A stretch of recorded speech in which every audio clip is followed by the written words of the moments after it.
Update స్వామి, ఒక్కటివ్వండి చాలు, మళ్ళీ మీ జోలికి రాము, మిమ్మల్ని డిస్టర్బ్ చేయము. ఓజీ సినిమా గురించి పవన్ ఫ్యాన్స్ మనసులో మాట ఇదే. ఇప్పుడు మేకర్స్ కూడా ఇద్దామనే చూస్తున్నారు, కానీ ఏం లాభం? వాళ్లకు కూడా ఇవ్వాలంటే ఏదో ఓ అప్డేట్ ఉండాలిగా. ఇప్పుడొచ్చింది ఆ టైం.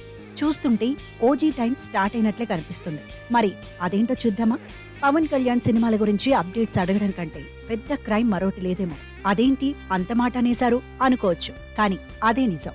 ఆయనేమో రాజకీయాల్లో బిజీగా ఉన్నారు, మరోవైపు ఆయన లేని సీన్స్ షూట్ చేసుకుంటున్నారు దర్శకులు. హరిహర వీరమల్లు విషయంలో ఇదే జరుగుతుంది. దాదాపు 1000 మందితో ఫైట్ సీన్ చిత్రీకరిస్తున్నారు మేకర్స్. పవన్ ఫ్యాన్స్ కూడా ఎక్కువగా ఏం ఎక్స్పెక్ట్ చేయట్లేదు. కుదిరితే ఓ అప్డేట్, వీలైతే ఓ పోస్టర్ అంటున్నారు.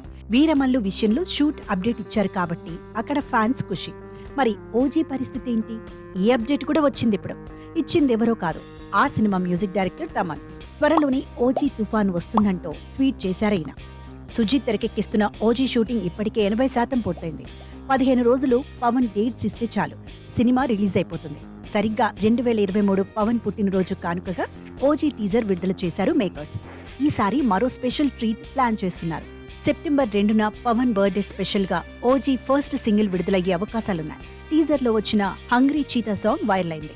టీజర్ వచ్చి ఏడాదైనా ఇప్పటికీ ఆ పాట పవర్ తగ్గలేదు. తాజాగా తమన్ ట్వీట్ చేశారు కాబట్టి ఖచ్చితంగా ఫస్ట్ సాంగ్ అప్డేట్ ఉంటుందని నమ్ముతున్నారు ఫ్యాన్స్. ఇక వీరమల్లి నుంచి ఓ టీజర్ వచ్చే అవకాశాలు కొట్టిపారేలేం. ఉస్తాద్ భగత్ సింగ్ అప్డేట్ పై హరీష్ శంకర్ క్లారిటీ ఇవ్వాల్సిందే.